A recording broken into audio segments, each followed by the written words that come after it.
This episode is sponsored by Shakur Investments, specializing in hands-off investments with fixed returns and your money back in 12 to 24 months. Contact Shakur Investments for a free consultation. www.shakurinvestments.com. You should be doing adverts for Beardos Media with a voice like that, Ali. Well done, well done. Welcome back to Beardos Media. We've had a lot of banter. We've been beyond, way beyond in the last few weeks. So I think it's now time to bring it back to business straight after this.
Welcome back to episode 8 of season 3 Beardos Media. You're listening to and watching Majid Boris and controversial Ali. I thought you forgot about me for a second. I'm trying to forget about it, but you're not letting us, are you? Really? Come on. Considering the last week or so, there's no way of forgetting that. So, Mr. Controversial Ali, self-employment versus employment. Where do you stand on that? Well, we all know where you. Well, those of us who know you know where you stand on that. But tell us a bit more about your journey into why you decided this was the best way for you. Self-employment versus employment. Because here's why I'm asking the question. Now, some people think that self-employment is better. Some people think that self-employment is not good for you, and we need to think about being employed instead. Different people have different opinions and views. What are your views, and why are those your views? Okay, I mean, pretty basic, but I've always been in favor of business or trading of any sort, and I know there's different titles. I know there's self-employment, I know there's entrepreneurialism, or sort of, whatever, but I've never really agreed with, I understand it's part of the journey, but I've never really agreed with settling for a wage, working for a wage. Why? I think it's just because when people settle, it almost seems as if they're doing just that, they're settling. But to me personally, it's almost putting your fate in someone else's hands. You're not quite in control. You could be great at your job, but does that guarantee you're not going to be made redundant? Does that guarantee that someone higher up in the order, or someone that you work for, or the company, or any other number of factors could mean the foreclosure of that company? Okay, interesting. So yeah, I've always thought that, it's better to take charge. Win or lose, good, bad, or ugly. I prefer to be sort of a little bit more in control of your own fate. It's like wanting to be the driver of the vehicle. I'm not a great passenger, and that's why I'm very rarely, in the passenger seat or the back seat. For me, that's what it is, and that's what it's always been. Okay. You're making it sound like that is de facto better than being employed across the board for everyone. See, to some people, depending on what stage they are in their life, and generally speaking, I've not, anybody sort of my age or younger than me, I feel like I can relate to them or sort of advise them. I mean, anybody older than me, say somebody's semi-retired, No, I'm not saying they're the only ones that should be in employment, but if you're semi-retired, Mm. then it makes perfect sense for you not want to have the headache of running your own company or your business. So you just kind of want to turn up to work, clock in, clock out, go home, enjoy your weekends, enjoy your evenings, all the rest of it. And that also goes for people setting off, leaving school, leaving college, or still in school and college, but working part time. You've obviously got to get yourself on that ladder, isn't it? So you've got to experience work life, experience working for someone, what sort of expected of you, get familiar with, the routines and the commitments and everything else, and the work ethic. And then the plan, as far as I see, should always be to sort of step out into the world on your own when you can. Surely that's subjective, though, right? Of course, it's so everything is. I think most things are, but for me, if someone was to ask me what should I do, I can get a nicely paid job, and I could live comfortably or whatever in accordance to that salary. If that salary is to stay, that job is to stay, and that business is, that company is to stick around, or should I take a bit of a gamble and maybe try and set up something of my own? It could mean I have less holidays or drive a less nicer car for the first 2 3 years or whatever, or it could mean that it completely changes my life. Okay, and that's if you decided to go into self-employment, yeah? So if someone was to ask me, should I work a job or should I set up on my own? I think 9 times out of 10, depending on the person's situation and how much of a discussion we've had, and maybe what I know about them, what they've shared, 9 times out of 10, I would say set up on your own. Isn't that easier said than done, though? Definitely. Definitely. I'm not, just because I encourage it doesn't mean it's easy. I'm How do not you one to. decide? How do you decide whether self-employment is the right route for you or whether it's going to be employment? How do you decide? What do you take into consideration before making that decision? Number one is I would say your circumstances and what they allow for. Okay.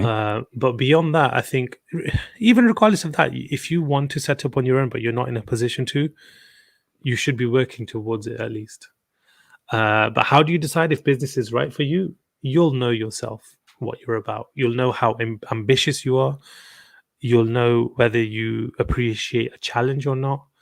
Yeah, I get that. You know what? The thing is, though, you get some people in life who have an ambition to become self-employed. They want to have their own business. Yeah. They have this idea that they're going to turn some kind of a hobby of theirs into a business. Yeah. They'll get encouragement from their family members. Some get Yeah. encouragement, some get discouraged. Yeah. Yeah. Now, you'll have parents sometimes who if they're risk averse, they will probably advise against going to self-employment. Yeah, whether it's parents or whether it's partners, family, whoever it is. But some of them, they think so highly of their own children or partners sometimes that they think, yeah, it'll work, it'll be great. But really, in all honesty, their ideas are naff. And then putting it bluntly, and How do we they're not say going to that work. though? Well, this is what I'm getting to. This is what I'm getting to. You see, you get some people who have, let's just say, I mean, in the last few weeks, I've seen somebody post up some of their art. Yeah. So some of the art, some paintings that they've done. Was it abstract?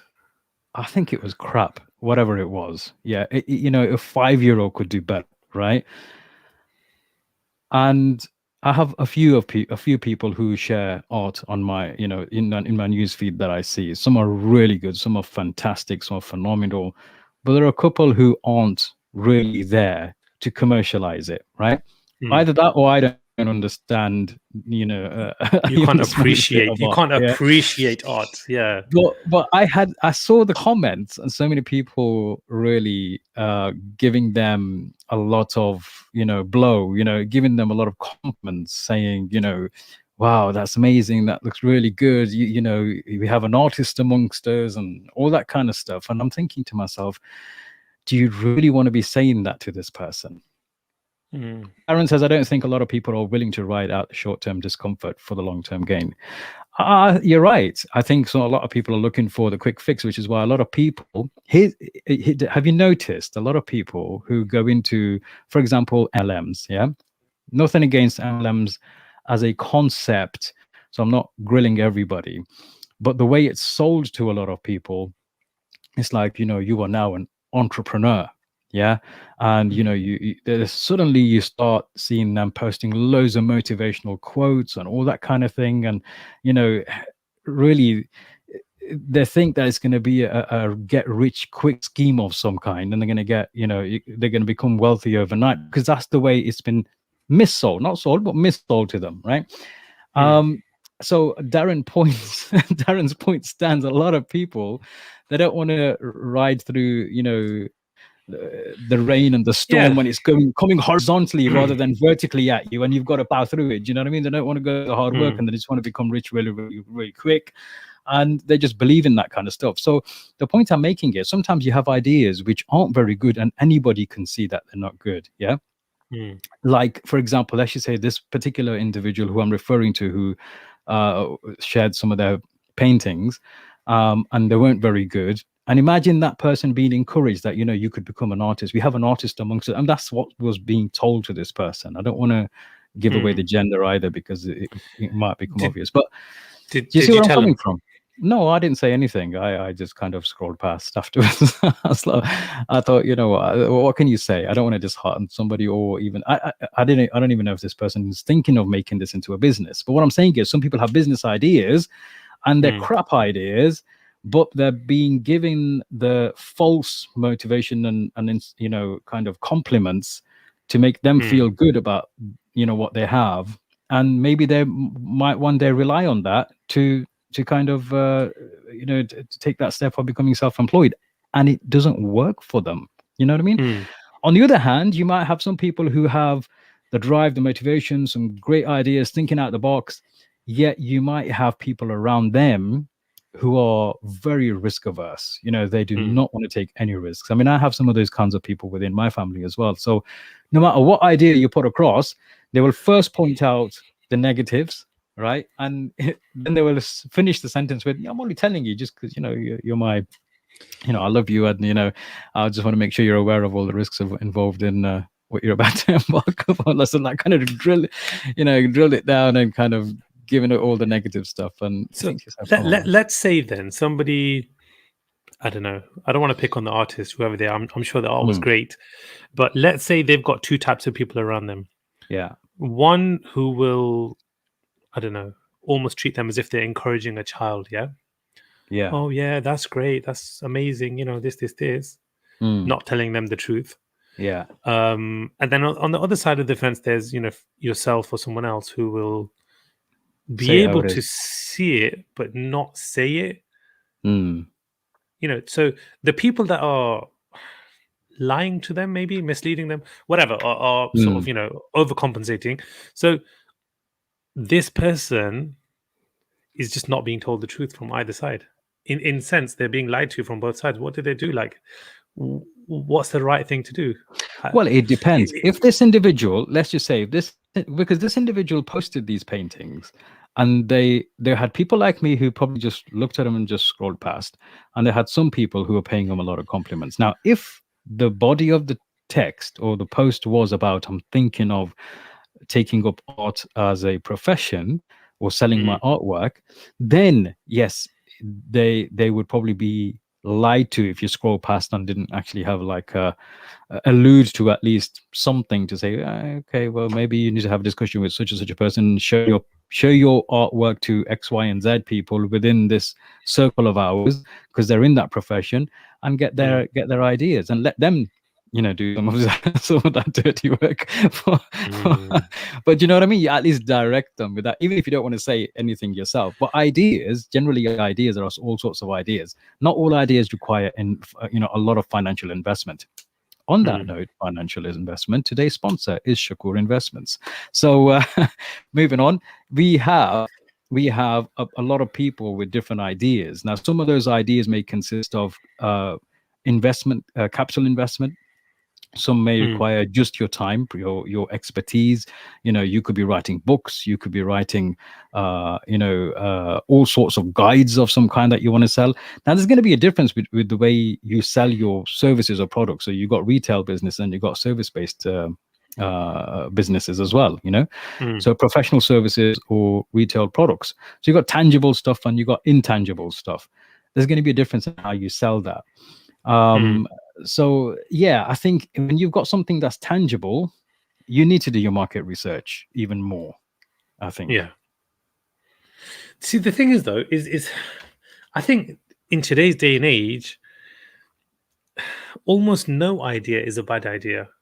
It's such a strange time that we're in Yeah, you're because right. Yeah, I get you you. can I get you. pretty much sell anything, like pretty much, if it's marketed right, Yeah. and you just sort of present it at the right places.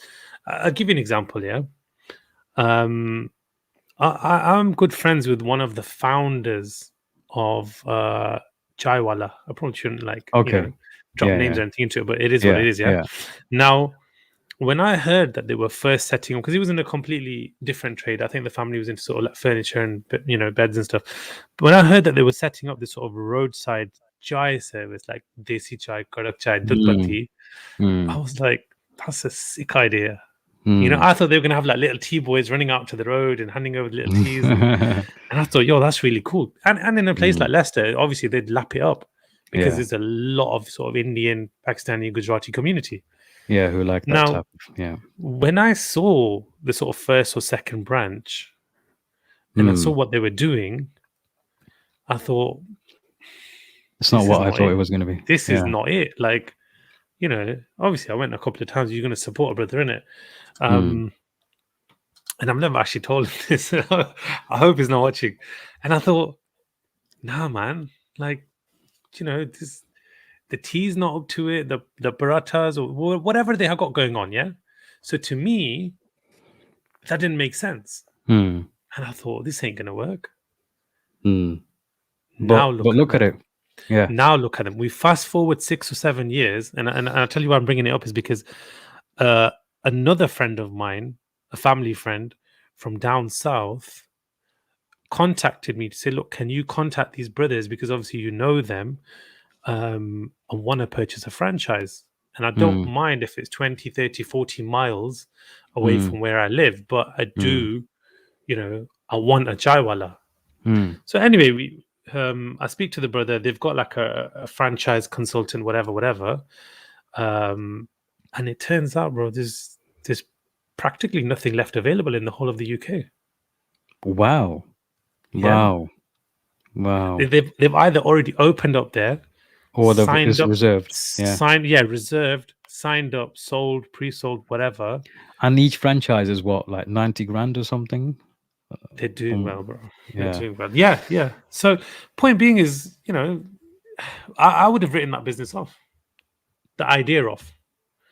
And that's just one example. I've seen so many businesses where I think, surely there's not money. There's a guy a couple of units away from me, and he's become a friend as well. And he sells seeds, like bird feed. Sorry. Yes, we got Bird disconnected from. bird Yeah. feed, right? So he's Yeah. selling bird feed, and I thought, how many people have got birds as pets? Like Yeah. realistically, how much? The guy does better than I do. All credit to him. He's expanding. He's doing really well. He's working really Yeah. hard. And even if you watch something like Dragon's Den, Mm. yeah. Mm. Now these guys know their business. Mm. But how many times do we hear of, success stories where the dragons wrote them off because they just couldn't understand the concept, they couldn't see the numbers, they couldn't sort of Mm. vision it. Mm. So is any idea really a bad idea in this day and age? Not so sure. Horses for courses, as they say, you're always going to find somebody who's going to be willing to buy what you're selling. Question is, what's going to be the volume? What's going to be the profit margin? And is it going to be a product-based business? Is it going to be a service-based business? In either case, there are some things which are common amongst everything, aren't there? Right. So whether you've got a product based business or a service based business, some things are going to be very common. Um, for example, in all businesses, you're going to need to know your finances. In all businesses, you're going to need to know how to sell your products. I mean, I think mm, selling is the lifeline of every business. So it's the blood of every business. Without mm, sales, you have no business. yeah. You're going to need to know what kind of market, what's your target market. You're going to need to know a Mm, lot of different kinds of things. For some people, it's going to be about doing things for themselves initially and then outsourcing that to a professional who can do it for them. And for some mm, people, it's going to be about bringing in other professionals to help them within their business. My own example in the risk management business, at the beginning, I was, designed my own website, did my own kind of branding. Even now, I do both of them when I get the chance to kind of tweak things up and stuff. Marketing, sales, I have the sales background anyway. I train professionals in sales, so alhamdulillah, I'm good in that.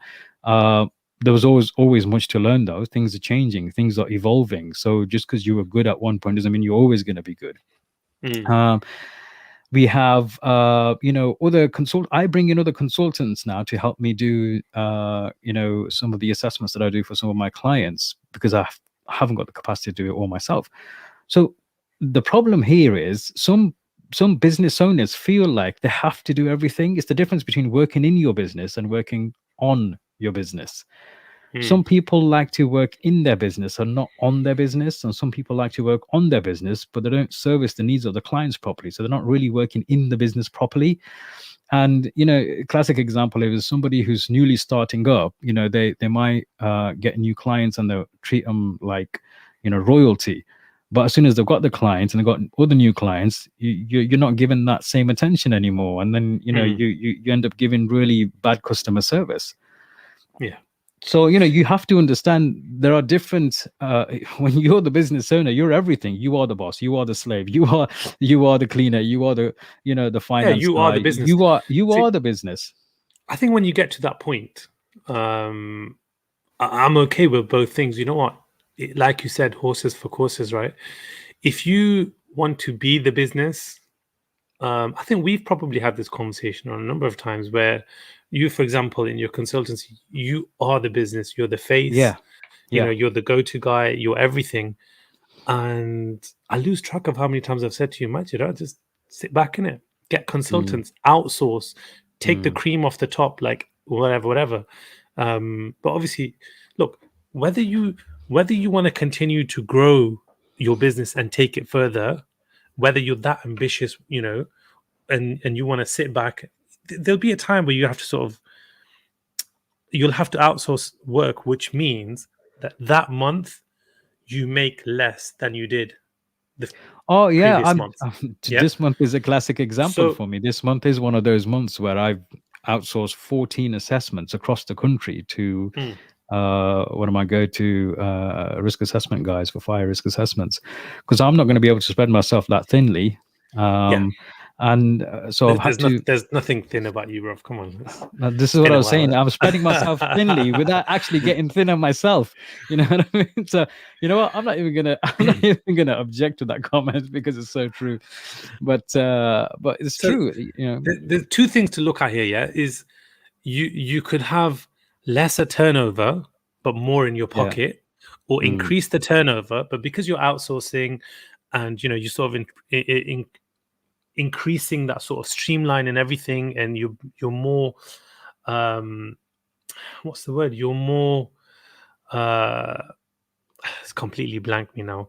But the thing is, if you outsource the work, your turnover is more, but your take home is less. But you've got mm, more clients, you've got more mm, sales, your mm. numbers look better, you look busier, and that's given you the platform to then grow and take you up to the next level. Now, a lot of people choose not to do that. Yeah. I know people who have been in business for 25, 30, even 35 years, who just refuse to have a day off. They Mm, turn up to work mm, religiously every mm, single day as an employee would, mm. So Half There's a of their fear. money.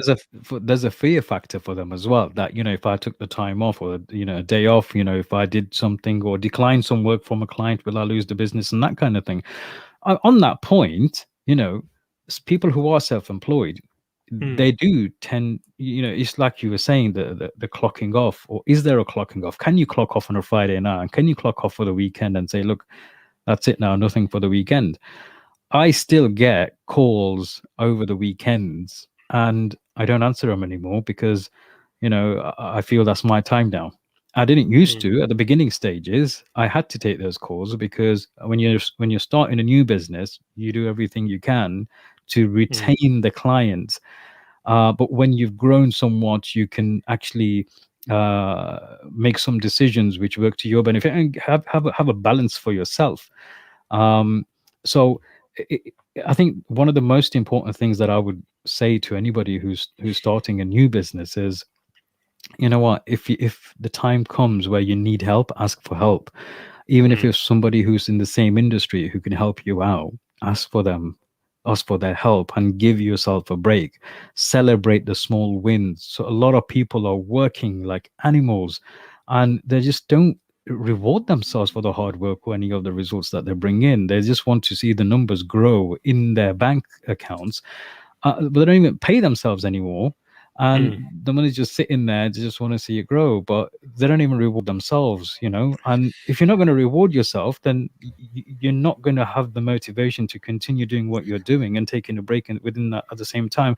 And it it's can be true. so easily done, especially in my particular field. I mean, for example, this weekend I've got to go down to the southwest Wales on the coast for a client, and I thought to myself, nice. You know what? I'll take the family with me or something. We can have a nice break over it. Unfortunately, as you know, all the hotels are booked up, so I had to book a B&B for myself.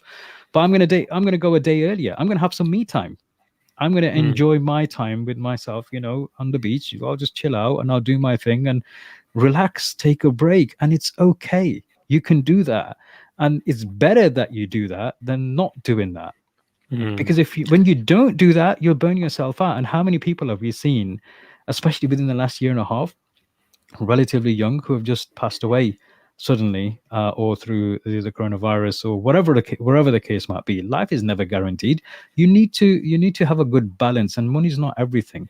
In fact, mm, only yesterday I was talking to someone, and this is an old friend of mine who went to school with me, and we both happened to have read a post quite similar to each other. And the post went like this: imagine 100 years, just 100 years. It's not a long time in the grand scheme of things. In 100 years, you're likely to be dead. Your children are likely to be dead. And the house that you live in will belong to somebody else. Somebody else will probably live there that you never even met. mm, Imagine that. Now, if you mm, put everything in context, perspective is everything.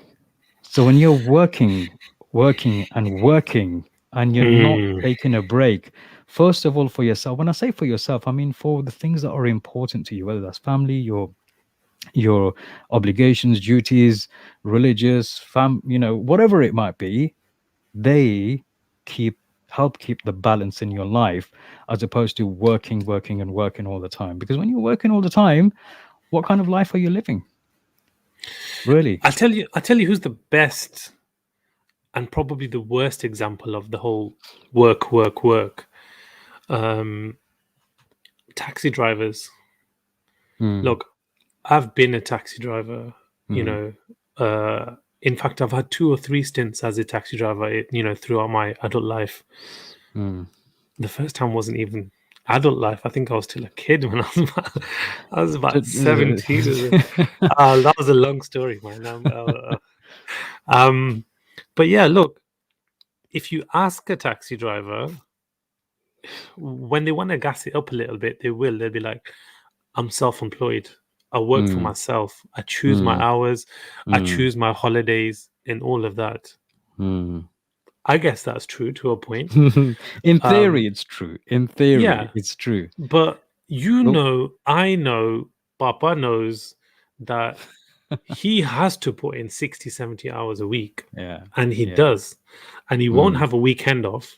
mm, You know, he won't take a Saturday night off. He won't do this. He won't do that.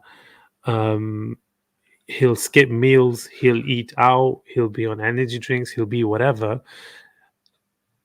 But then he makes a half decent wage packet at the end of Here's the a week. question. Here's a question to you and the audience. Actually, help me out here. I'm seriously, because whenever I meet taxi drivers, and I'm not bashing all taxi drivers here. You know, we have some good brothers, mashallah, doing a lot of good work for the community and, you know, for the family, and within their professions, lobbying against the local councils and all that kind of stuff. Now, when it comes to taxi drivers, here's what I don't get. A lot of taxi drivers, whenever they speak to you, they say times are tough. You know, there's not much money in it anymore. I don't know whether they're saying that just because they don't want somebody else to enter the trade and become competition for them, or whether there's any other reason behind it. Well, you've been a taxi driver. I need to know this, right? And if anybody's listening, drop us a like, drop us a comment, tell us what the reality is. I've seen taxi drivers who have barely been in this country for 10 years, and they've got £250,000, £500,000 houses. And they go abroad on holidays regularly with their relatively large families. I'm not just talking of one taxi driver, but I'm talking about multiple number of them. They've got a mansion being built back home. Yet they're still on benefits here. How does that work? Does ethics surely not come into business for people? This is because we've got to, when talking about business, we've got to talk about business ethics as well. I get asked if I would charge any less if I'm paid cash. And I don't, because everything goes into my account. And surprisingly, a lot of the Haji Saabs asked me to do that, which is quite funny. But see that tell me, again, how does that work? How does that work with taxi drivers, Ali? Tell me, do I need to change my profession? Is it that easy to build a £250,000 house and mansion back home and go on holidays regularly with your families? Tell me, what am I missing?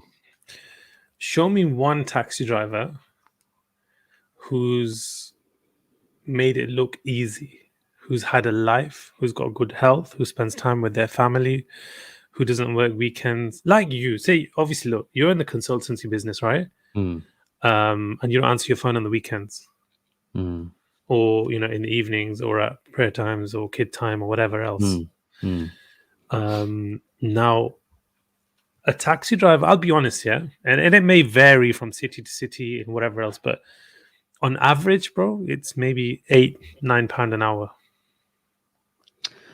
So in order to make something, they are working 60, 70. I've known taxi drivers to work 100 plus hours a week, but 80 hours a week. Wow. Now, 80 hours at £9 an hour is not a bad wage. You're clearing 700 quid there. But that's per hour. No, 700 quid is net. And then obviously they've it can't be net. It's gross then, isn't it?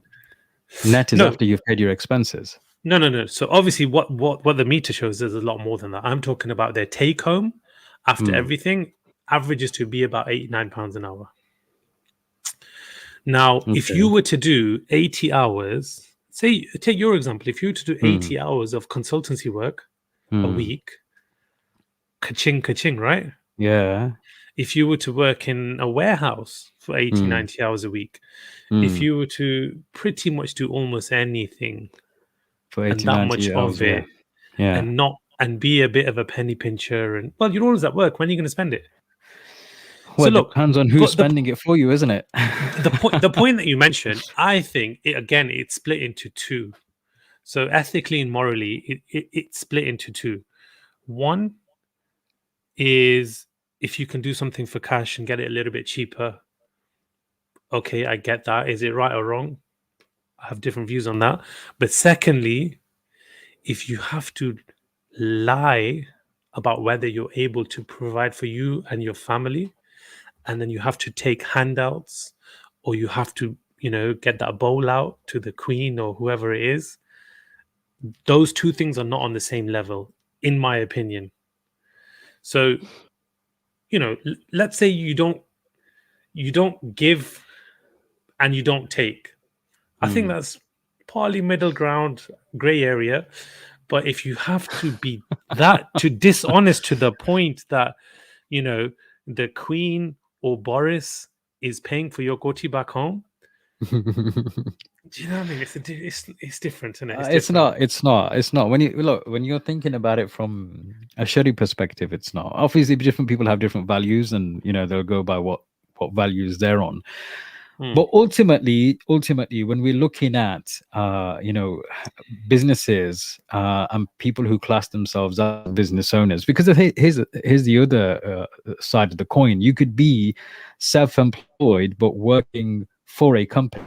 I've done that in the mm, past. In all my working life, I've probably spent around 6 months in total on a proper wage salary, mm, around that much. Otherwise, I've always been self-employed. All my income has been based without any basic salary. It's been on commission only, mm, because of the sales past and stuff like that. So you have people who, in those positions, will still be classed as self-employed, and their income will be dependent on their results and the sales that they're bringing, or the results that they're bringing for that particular business. Yeah. mm, So you have that side of things as well, and then you have the people who have got the bricks and mortar business, their investments, that they might be even working somewhere in an employed capacity, and then using their income to invest in bricks and mortar, properties and stuff, or rent property to rent it out, rent to rent, and make lots mm, of conversions in that regard. So there are lots of different ideas out there. um, mm. I think it wouldn't be there wouldn't be any justice done if we were to try and cover every particular angle when it comes to business. But I think overall there are some things which we need to be conscious of. I mean, for example, a lot of businesses feel that they need to be on social media. Some businesses don't. Um, you know, if you're working for a company, you may be self-employed, but if you're working for a company, it's that company that needs to be on social media, unless you're bringing some sales and stuff in for them.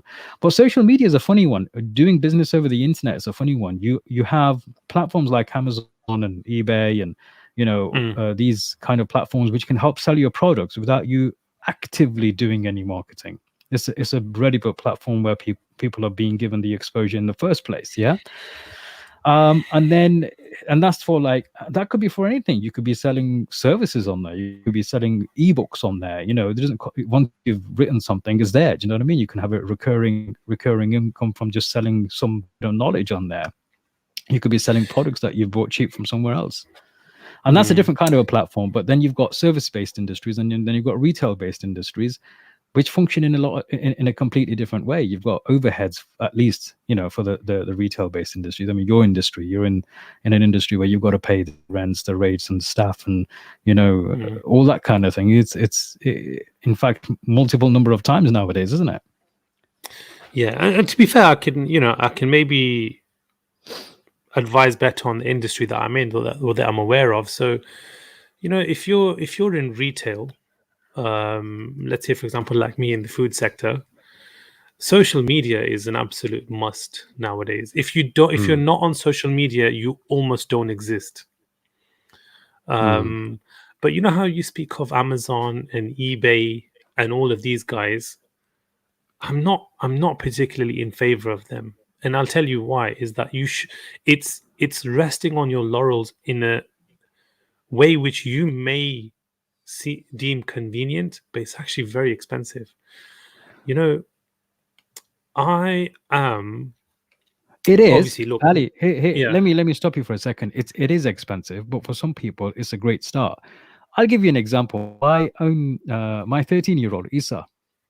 mm, So he got a few things from his cousins, uh, iPhone cases, iPod Pro cases for your headphones, like Nike ones, clear ones that you put your.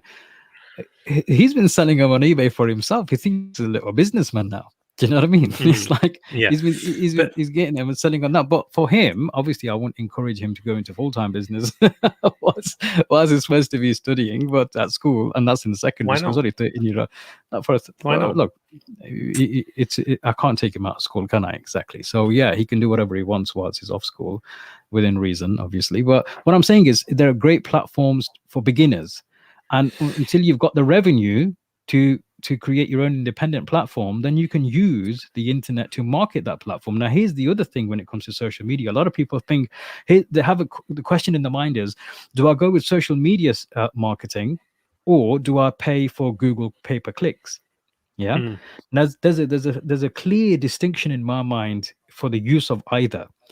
And a lot of people don't quite understand the use of these platforms. So for example, people often talk about sales and marketing. In my books, marketing comes before sales. You mm, market and then you close the sale. When you're looking at when you've got something that you want to raise awareness about, and you want to create desire in your products, then sure, you have to get your marketing strategy on point. So you can go out there, you can advertise on Facebook marketing and sales and stuff, and and on that platform, Facebook can promote your services, can promote your ideas within the areas or within that criteria that you've set, and hope that somebody might buy. Yeah. mm, Now Facebook is clever because they've got the algorithms to determine who of what age, what interests, what previous searches is likely to be interested in this particular product or idea, for mm, them to push the advert in front of. But Google pay-per-click is something completely different. There, you have people searching for something who already know what they want or what they're looking for, have an interest in something, and mm, they're searching for that product or service. And then Google pushes the providers or suppliers in front of them. So the mm, desire is already there, and Google is likely to, depending on how much you're bidding for a click, mm. put your idea in front of them, and then they can decide whether they want to buy or not. So it's quite the opposite. On Facebook, you're trying to create desire, or what's the other word? There's another word for it, isn't there? But you're trying to create Yeah. a market to buy your stuff. Look, before you do any of that, the first thing that you should do, regardless of what you're selling, you need to have your own platform. And Mm, that, in most cases, is your own website. And it can be as simple as you like. It can be 5 pages, it can 3 page, it can just be a landing page and nothing else. Yeah. in your mind, what does a website serve? What's the purpose of having a website? Look, it's going to differ for everyone, but what the website ultimately does is put control and power back in your own hand. I've seen big established businesses. Yeah. Look at McDonald's, look at KFC, look at Burger Mm, King, all of mm, these guys. They themselves are directing customers to Just Eat mm, or to Uber Eats mm, or to Deliveroo. Now, mm. anybody in the food sector knows their commission rates are ridiculous, Extortionate, yeah. extortion. Now, as a company, it makes no sense for you to market, for you to advertise, and for you to direct your customers to somewhere that you're going to have to pay a commission on that same customer that's already yours. Well, that depends. You see, if you look at some of the most successful businesses in contemporary times, they're businesses that don't even have many of their own assets or their own workforce. Mm, Yeah. um you know eBay, you've got the buyers and the sellers on the same platform. yeah. Amazon's doing the same thing. They have some warehouses now, obviously they've got their own warehouses and all that kind of stuff. Uber, Mm, how many cars mm, does Uber own out there on the roads? Do you know mm. what I mean? In contemporary times, some of these businesses have been, they've come into fruition and they've kind of blossomed by not having their own staff and their own assets at risk. For them, it's great. It's fantastic. But imagine, I don't know, imagine you own Majid's Magic Pizzas or whatever, yeah? Whatever I don't know what's your favorite food, man? Give me something. Go on. Are we Ice cream, it ice is. cream? Ice cream. Okay, yeah. So we've got a Magic ice cream shop.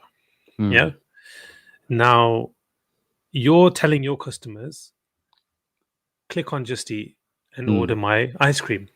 mm, Now imagine Majid, the small business owner, sending his customers to Just Eat mm, for them to make more of a margin on your product that you're doing mm. all of the legwork for Yeah. than you are. So Just So Eat. But Just Eat are here's the thing though. Just Eat are providing a solution for that business who doesn't have that infrastructure or that thing set up. Yeah.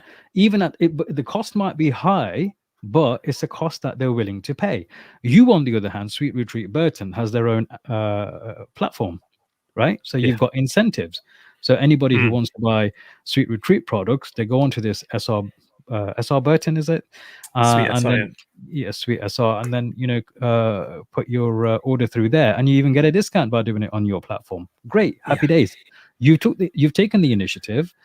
You've reduced your costs in terms of not having to pay out to the likes of Uber Eats and Deliveroo and all them kind of people.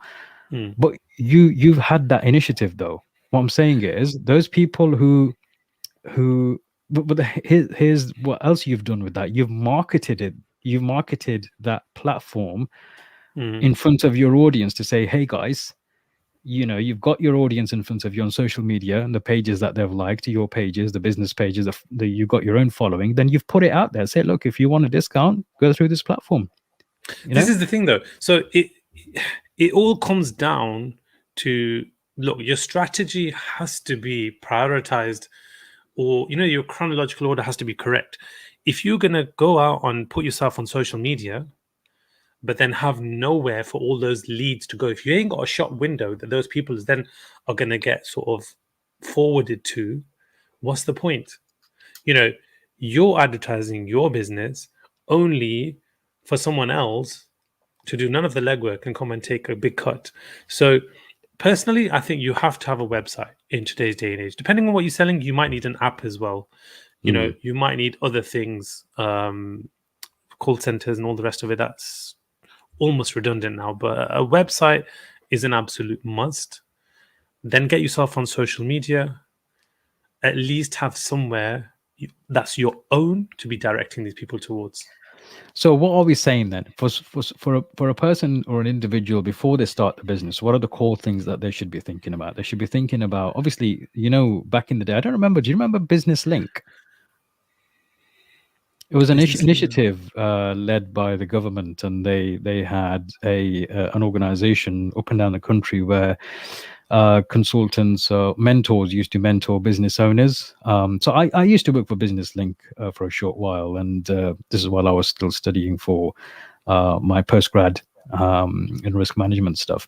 So as part of Business Link, we used to give advice, right? So we used to get together with people, startup businesses, outreach work with them, help them put together a business plan, work out the survival budgets, how much is the minimum they need to survive in the normal lives, how much they need to make, marketing strategies, the finance, SWOT analysis, and all those kinds of things. The traditional things that business consultants do with any startup business or even existing businesses to help them grow. So being in business yourself now, Ali, practically, not just theory now, practically, what would you say your top 5 things are to be conscious of for any new business owner? Now you're really sticking it to me, huh? Businessman bane hue hain. Yeah, look, Bolo. you've got to have a brand that looks like a brand. Yeah, I know it So sounds really branding. basic. So you're saying branding is important, yeah? Absolutely. What is branding? What is branding? How are you defining branding? It's what people see that makes them think of you or your business. So is it the logo? Is it the fonts? Is it the colors? Is it certain merchandise? Whatever it is, but What about that's you? yours. What about you? Okay, Personal branding. definitely, yeah. A lot of people often overlook this. You are your brand. You are your biggest marketing tool. Not just a tool. You're a Well, marketing. depends. Well, you might be. You're just Yeah, a tool as well. But I've been called worse, I know. especially over the last few days. Yeah. So you are your business's biggest marketing tool. Now, the thing is, what we say, what we do, the way we behave, can often have an effect on who decides to do business with us. Down Now to a very that really is down to that individual as to what they're willing to sort of compromise, what they're willing to mute or censor, or how they conduct themselves. Now, No, no, no, no, no, no. What no, you're willing to mute and whatnot, what you're willing to sacrifice, what your values are, yes. But does that affect people and if they want to do business with you or not? Also, yes. So yeah. the So both, yeah, depends which is primary to you, isn't it? yeah, But yeah. look, Agree. I agree there. Yeah. personal branding is a big thing for most small startup businesses, because for a while, what you have to understand is you are going to be your business. You know, there's Especially in the consultative market, in service most based. things, like In retail, you could hide away. You could have somebody else facing the business, or you could have the business itself, its own business brand or the page. hmm, In consulting, you are the business more than the face of the business when it comes to a retail business. I don't know, man. I know We, loads of retail businesses where the owner's never seen other people are but fronting the business. did it start like that though? Like, look, I can go to almost any kebab shop and I'll know who's the boss man straight away. Well, that's because you're always in kebab shops. But if you go to other kebab shops in other cities, that might not be the case. Yeah. So I think when you set up, the two things interlink quite a lot. Your personal branding, the way you put yourself out there, will almost definitely have a bearing on how your business is received.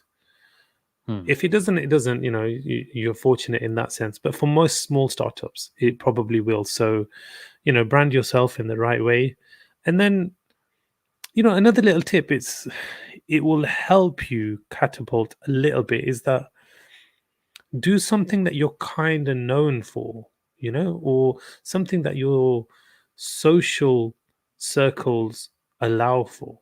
Like, for example, I'm just a bit of a foodie, a bit of this, bit of that. Yeah. Now, if I wanted to do something completely out there, yeah, if I Hmm. wanted to go into consultancy or something completely different, Hmm. I got no chance because I got no contacts in that way. I'm not going to get that initial stepping stone. It's going to be quite difficult for me. And I've It will be. wasted, It will mean starting from scratch, but it yeah, doesn't mean that you don't have a chance. I no, think it you're wrong doesn't. there. But I've wasted all of my, contacts, my social circles, everything. And if you can pull out an idea out the bag which helps you utilize those, that's great. You're off to a flyer, aren't you? Yeah, but So, saying that, um, no, you're talking obviously about changing from one type of business to another business. So your take home kind of advice is branding one, mhm, to mhm. be conscious of branding. What was the second one? To be known Image. for something. To be Yeah. known for something. Okay. Mm. Do you mean like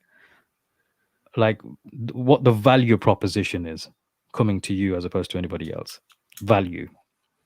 I don't even know what value proposition means, bro. Yeah, But yeah. what Uh, you're proposing as being the value of people coming to you as opposed to somebody else. Yeah, I think so. I think that's got to be there.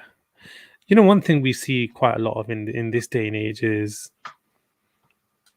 it's not enough that people know you. If I'm charging a tenner for something and someone else down the road is charging a tenner for something, my friend is going to think, if you can't give it to me for a fiver, why don't I just go down the road to the other guy? And you know what? There used to be a saying, it's not who you know, it's not what you know, but who you know. That's no longer the case. No. Nowadays, it's more about it's not who you know, but who knows you. Mm, The more people who know you for something, especially a niche, if mm, you look, I always say this whenever I'm asked to do a keynote speech. We are all created in unique ways. God's created us in so many unique ways. Even identical twins have their own differences, yet we're always hell bent on imitating other people. Why? What's unique about you? What's the difference about you? You see, in some cases, you may not want to be different. I mean, Uncle Nazir One, good God bless him, he used to say, "Why reinvent the mm, wheel when the Mm. wheel's already there. Just look at who's doing what, why they're doing it, how they're doing it, and do the same. If it works, it works. But ultimately, it's your own unique attributes which are going to Mm. distinguish you from others, and there better be positive ones. If they're negative ones, obviously that's going to distinguish you in a negative way. But ultimately, it's going to be the unique attributes. Depending again, I'll caveat that by saying depending again on the type and nature of the business. Mm. When it comes to longevity in the business, then it's a lot to do with customer service. People don't, that's, saying that when people sometimes don't remember what you said or what you did, but they remember how you made them feel. People remember how you made them feel, and it's the experience that the buy experiences more than the buy the products. Sometimes you can buy the same products in different shops or stores, but if one shop makes you feel that bit more special, you're going to likely to be going there. Ever so slightly off topic, but seeing as you mentioned identical twins, what's your opinion on doppelgangers? Do you think everyone has like a near identical person somewhere else in the world? I don't know, man. I don't believe in myths, and I don't believe in old wives' tales. I have no idea. There's always been these saying. There's always someone who's almost identical to you in some part of the world somewhere. But yeah, I don't know. I Says don't know. says the person that found their twin like a recent No, networking to be event. honest with you, anybody who could see, Yeah, who's yeah, of seen course, him, of you can course. see there's so many differences. Just he has the same style as me, in a similar mustache, beard, and dressing style, possibly. But Look, that's I about it. feel like we've addressed obviously people that are already in business. And we started off with what I would call is encouragement for people to perhaps try and set foot in self-employment or business. And I just want to reiterate that don't get to such a stage in life where opportunities have sort of passed you by and sailed by, and you're left wondering. The only thing worse than failure is to be left wondering. I don't deem Shoulda, woulda, failure couldas. Yeah. I don't deem failure as that bad of a thing. Is that just me? Is that weird? No, no, no. I think those people, you can only taste the sweetness of success once you've tasted the bitterness of failure. Yeah, you've got to dip in, haven't you? Otherwise, you're never Yeah, gonna know. yeah. Well, you So have to fail your way to success.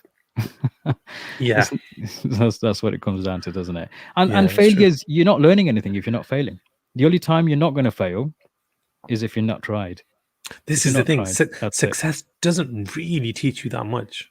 Success Whereas, teaches you how to fail and deal with failure, if mm, you depending on the level of success. But failure is one of those things that you're not going to be able to avoid if you want true success in mm, any realms of life. mm. Hmm. I feel like it's worth mentioning also. Anybody who's thinking of going into business, and regardless of sort of how many friends and everything that you've got, social media friends, real life friends, whatever, don't take it to heart when you don't get the support that you thought you would. I You know, actually expect that. Expect that. yeah, a Expect the lot. lack of support rather than the support, because expectation is the enemy of happiness, isn't it? Is that what the saying is? Expectations are the enemy of something or another like that. So the less you expect, the better. Yeah, it's just it's one of those slightly bitter pills. Mm. But it's one of those things. You know what? Unless you're opening a dessert parlor, in which case you'll always have me a customer for life, especially if it's local to me. As Ali knows that better than anyone else. Alhamdulillah. So yeah, if that's the case, then you've got me. Yeah, Yeah. But go on. I just, I just wanted to sort of finish up. I suppose it's come to an hour already. Wow. Look, I think bit. from my side that there are a few things which people should consider. First of Mm, all, there's nothing wrong with not being self-employed or having a business. If it's not for you, it's not for you. If you're in a mm, business which is dying, don't be stubborn. right? And Yeah. if there's really no point in you're trying to breathe life into a dying business, and you know what?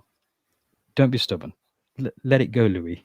Right? There's Mm, no shame in that either. You know, you mm, tried. At least you tried. As long as you tried properly and you got the right advice from the right people, and you know you did all the right things as you could do, then that's fine. You know, mm, some of us have changed businesses over time, and it doesn't mean that you know that was meant to be the be all and the end all. No, you know, there are many yeah. more opportunities and many lessons to be learned from that. I would say, new business owners, think about value. What's your value proposition for your potential customers or clients? This is very, very important. What's your niche? What are you Mm, known for? When somebody thinks of you, what do they think? Do they when somebody thinks of, for example, desserts around Burton, Ali is probably one of the names that comes up for his business retreat. Somebody thinks of health and safety within my circles, my name crops up, alhamdulillah. And you know, you need to be known for something. You know, what's your mm, niche? What are you recognized for? Have a power team behind you or around you, people who are possibly going through the same experiences, or people who could help you, or people mm, who you can bounce off. Whether they're in your industry or not, it doesn't make any difference. You need to have some people around you who are always egging each other on. mm, Ask for help when it's needed. Don't be shy about it. Don't be the hero and think, oh, because I'm business now, I've got my briefcase and I've got, you know, a business card. I shouldn't be asking for help. No, the best mm, people ask for help. You know, the people who really want to get ahead, they ask for help, and they ask for the mm, help from the right people. That's the other caveat, not from the wrong people. Don't ask your mm, grandma for help about taxes and stuff, right? Unless she's obviously an accountant, but but you get my gist, right? mm, Um, and on the final point, understand what you're going in for. Invest in yourself, your own mm, knowledge, your own expertise, your own skills, upskilling yourself all the time. Never feel that you've got enough knowledge or experience or expertise to run, you know, to kind of keep a business growing. Because the only one thing which is constant is change. mm, Things are always changing, and that's constant. So constant change needs constant evolution and change to deal with. Um, and on that note, I know we don't have enough time to go through some of the other points that we probably wanted to discuss, but you know, we get sidetracked by all these desserts and doppelgangers. No, there's no reason why we can't do a part two. It's actually, you know what, business, discussing business ins and outs. It's not anything you're going to be able to sum up in 60 minutes, but Of course. my own sort of Maybe we tips. should do a part two. Talk I about think we some of these should. things in a bit more detail. I think we should. Look to hit the ground running. You know, if you're unveiling a business to the world, try not to do it until you've got some kind of foundation. Now, whether that's Mm, a website, whether that's something as simple as a business card, a bit of social media presence, you mm, know, don't let the word get out there before you're out there. mm. So I think that's very important. Uh, Sell what sells. You know, I could have my most favoritist cake in the world, but Favoritist. Wow. yeah, we're going Rugrats on this one. Yeah, it could be my most favoritist bestest cake in the bestest world, friends. but Best favoritist cake with the bestest friends. yeah, but nobody else likes it. Yeah. Now, I'm not going to take it to heart and keep trying to push that same cake, Yeah. you know, and this has happened to me. I've had to switch up the menu and sell things that I don't particularly like, but they sell. So I Mm. just make the best version of it, the best quality Sell what of that. sells. Sell what sells, Yeah. you know? Yeah. Um, I forget what my third point was. We can maybe address it in part two if we ever get around to it. Okie dokie. On that note, thank you for joining us. Don't forget, we have a YouTube channel. We're on Instagram, Twitter, and all that good stuff. Facebook. We have a group in Facebook as well where we can share exclusive context. And just to remind you, this episode was sponsored by Shakur Investments, specializing in hands-off investments and guaranteeing returns. Oh, I don't know. What was it? Guaranteed? Guaranteed. Fixed returns. Fixed returns, I think. Yeah, fixed returns and your money back within 12 to 24 months. For more information, you can contact them. As always, appreciate your support and your comments. Keep them coming in. And until the next one.